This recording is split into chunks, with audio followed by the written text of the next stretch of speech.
Bismillahirrahmanirrahim. Assalamualaikum warahmatullahi wabarakatuh. Anak-anak, gimana kabarnya hari ini? Mudah-mudahan kalian selalu dalam keadaan sehat. Hari ini kita masih belajar tematik, masih di tema 7. Nah, sebelum kita memulai pembelajaran hari ini, Bunda persilahkan kalian untuk berdoa terlebih dahulu.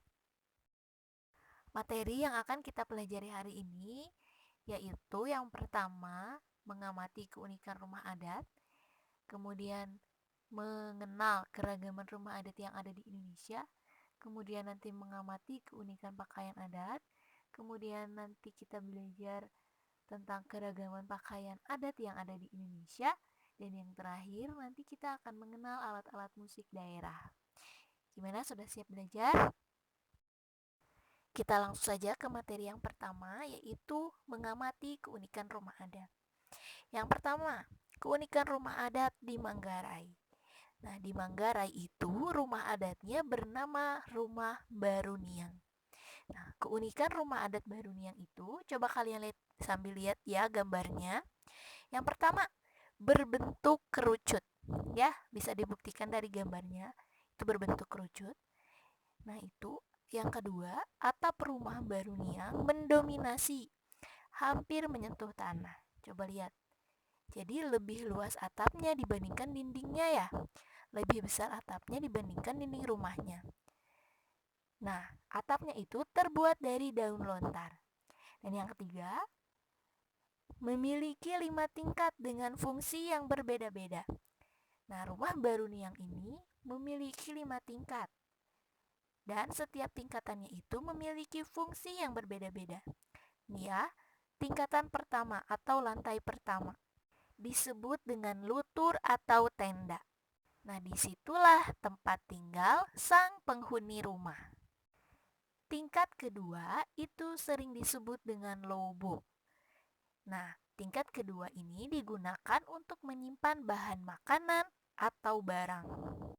Tingkat ketiga disebut dengan lentar. Nah, lantai ketiga ini digunakan untuk menyimpan benih tanaman untuk bercocok tanam. Untuk tingkat keempat disebut dengan lempare. Nah, lantai ini digunakan untuk tempat menyimpan cadangan makanan yang berguna saat hasil panen kurang banyak. Nah, tingkat yang terakhir yaitu lantai kelima. Nah, ini lantai yang paling atas, biasanya digunakan untuk menyimpan aneka sesajian. Nah, lantai ini disebut dengan hekang kode. Nah, ini ditujukan untuk arwah leluhur yang disucikan oleh masyarakat setempat. Nah, itu keunikan dari rumah Baruniang dari Manggarai. Nah, yang kedua yaitu rumah limas. Rumah limas ini itu rumah adat dari Sumatera Selatan. Keunikan rumah limas, coba sambil dilihat ya gambarnya, lihat atapnya. Atapnya berupa limasan. Kemudian untuk membuat bangunan ini itu menggunakan bahan kayu unglen atau merbau. Nah, bahan kayu ini itu adalah kayu yang tahan air. Dindingnya terbuat dari papan-papan kayu yang disusun tegak. Kemudian yang ketiga, terdapat undak kayu untuk naik ke rumah. Nah, di bagian teras rumah itu biasanya dikelilingi pagar kayu berjeruji yang disebut tenggalung. Nah, bagian yang uniknya itu pintu masuk ke rumah limas ini. Pintu kayu ini jika dibuka lebar akan menempel ke langit-langit teras. Nah, itu beberapa keunikan dari rumah limas. Selanjutnya rumah betang. Keunikan rumah betang, silahkan ya sambil lihat di gambarnya. Yang pertama nih, rumah betang berbentuk memanjang serta terdapat sebuah tangga dan pintu masuk ke dalam betang. Nah, tangga itu sebagai penghubung. Tangga penghubung ini disebut dengan hejot. Yang ketiga, terdapat balai di halaman depan rumah betang. Itu biasanya digunakan sebagai tempat menerima tamu maupun sebagai tempat pertemuan adat. Nah, pada bagian belakang dari rumah betang terdapat sebuah balai tukau. Nah, balai ini digunakan sebagai gudang untuk menyimpan alat-alat pertanian seperti lisung atau halu. Selain itu, pada rumah betang juga terdapat sebuah tempat yang dijadikan sebagai tempat penyimpanan senjata. Nah, tempat itu biasanya disebut dengan bawong. Nah, pada bagian depan atau bagian belakang betang biasanya terdapat pula sandung. Sandung itu adalah sebuah tempat penyimpanan tulang-tulang keluarga yang sudah meninggal serta telah melewati proses upacara tiwah. Nah, itu beberapa keunikan dari rumah betang. Nah, sekarang kita akan mengenal keragaman rumah adat yang ada di Indonesia. Nah, yang pertama ada rumah adat Jambi. Rumah adat Jambi ini dinamakan dengan rumah panggung. Nah, rumah panggung ini memiliki 8 ruang, yaitu ruang jogan, serambi depan, serambi dalam, kamar amben melintang, serambi belakang, ruang laren, ruang garang, dan ruang tenggarai. Banyak sekali ya ruang-ruangnya. Yang kedua yaitu rumah adat Bengkulu. Rumah adat Bengkulu ini sering disebut dengan rumah rakyat. Rumah ini memiliki 3 kamar, yaitu kamar untuk orang tua, kamar gadis, dan satu lagi untuk kamar bujang. Selanjutnya rumah adat Bali atau yang sering dikenal dengan Gapura Candi Besar. Nah, bangunan rumah adat Bali ini selalu dipenuhi oleh hiasan-hiasan berupa ukiran dan patung-patung. Selanjutnya, rumah adat Kalimantan Selatan atau yang sering disebut dengan rumah bubungan tinggi.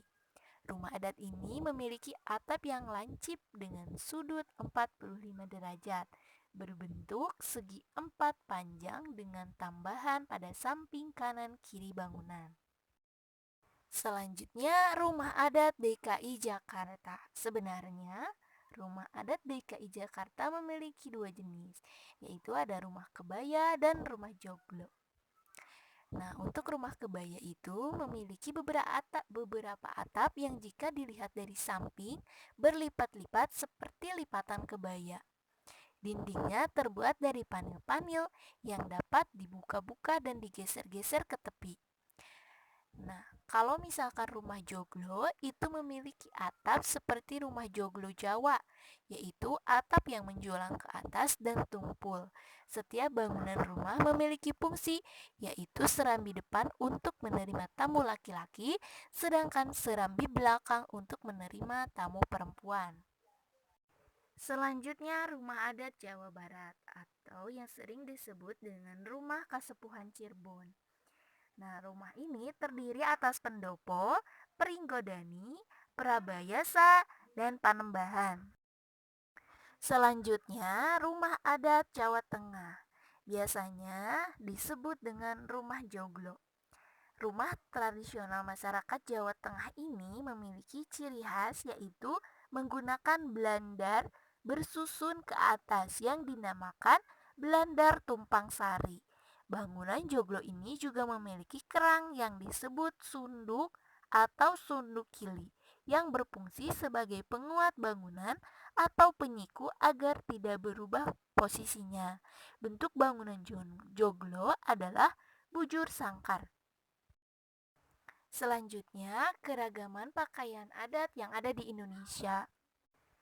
Sebenarnya ada banyak sekali jenis-jenis pakaian adat. Karena kita memiliki banyak provinsi ya. Ada berapa provinsi? 34 provinsi. Berarti Indonesia memiliki 34 jenis pakaian adat. Berikut Bunda paparkan beberapa pakaian adat dari beberapa provinsi yang ada di Indonesia. Yang pertama, Provinsi Aceh. Nama pakaian adatnya adalah ule balang. Dari Provinsi Sumatera Barat, pakaian adatnya bernama bundo kanduang. Dari DKI Jakarta, nama pakaian adatnya yaitu dandanan care haji. Pakaian adat dari Jawa Timur bernama baju pesaan. Sedangkan pakaian adat dari Maluku bernama baju cele. Dan pakaian adat dari Kalimantan Barat bernama king bibinge. Sekarang Bunda akan sedikit memaparkan tentang keunikan pakaian adat dari Kalimantan Barat. Penduduk Kalimantan Barat mengenakan pakaian adat yang sangat sederhana. Pakaian adat Kalimantan Barat tersebut bernama King Baba dan King Bibinge. King Baba adalah pakaian adat untuk laki-laki. Dalam bahasa Dayak, King berarti pakaian dan Baba berarti laki-laki. Pakaian ini terbuat dari bahan kulit kayu tanaman ampuro atau kayu kapuo. Kedua jenis kayu ini adalah tumbuhan endemi Kalimantan yang mempunyai kandungan serat tinggi. Untuk membuat king baba, kulit kayu tersebut dipukul-pukul menggunakan palu bulat di dalam air, sehingga hanya tertinggal seratnya. Setelah lentur, kulit tersebut kemudian dijemur dan dihias dengan lukisan-lukisan etnik khas Dayak menggunakan bahan pewarna alami.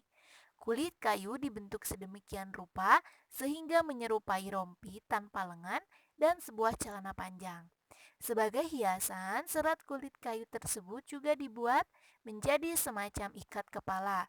Sebagai pelengkap hiasan, biasanya laki-laki adat suku Dayak di Kalimantan Barat juga menyelipkan sehelai bulu burung enggang, burung khas Borneo yang kini mulai langka.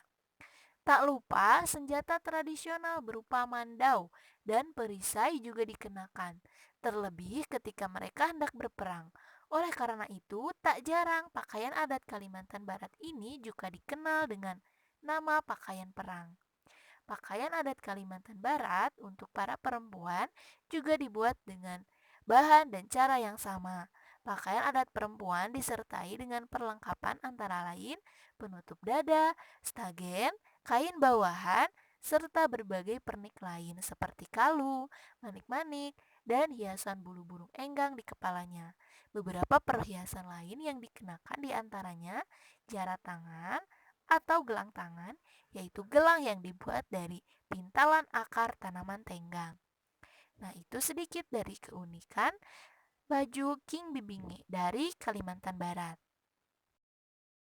Tadi kita sudah mengenal ya beberapa rumah adat yang ada di Indonesia, kemudian pakaian adat yang ada di Indonesia, dan sekarang kita mengenal keragaman alat musik daerah yang ada di Indonesia. Nah, alat musik daerah ini juga merupakan bagian dari kekayaan Indonesia yang harus kita kenal. Nah, berikut ini Bunda lampirkan beberapa alat musik tradisional yang ada di Indonesia. Yang pertama, ada serune kale dari Aceh. Yang kedua, ada aramba dari Sumatera Utara, saluang dari Sumatera Barat, gambus dari Riau, gendang panjang dari Kepulauan Riau, kemudian sarangko dari Jambi, akordeon dari Sumatera Selatan, gendang Melayu dari Kepulauan Bangka Belitung, dol dari Bengkulu, bende dari Lampung, gendang dari Banten, angklung dari Jawa Barat, gamelan dari Jawa Tengah, gendang dari Yogyakarta, bonang dari Jawa Timur, tehyan dari DKI Jakarta, cengceng dari Bali, serunai dari Nusa Tenggara Barat, sasando dari Nusa Tenggara Timur, tuma dari Kalimantan Barat, japen dari Kalimantan Tengah, sampel dari Kalimantan Timur, panting dari Kalimantan Selatan, Nah, itu beberapa alat musik daerah yang ada di Indonesia. Alhamdulillahirrabbilalamin, materi hari ini telah selesai disampaikan. Untuk tugasnya, silahkan kalian kerjakan soal latihan akhir subtema 2 di halaman 115. PG-nya aja ya, PG-nya saja dikerjakan, kemudian difotokan, lalu dikirimkan ke WA Bunda. Nah, untuk hari ini sekian dulu. Terima kasih. Wassalamualaikum warahmatullahi wabarakatuh.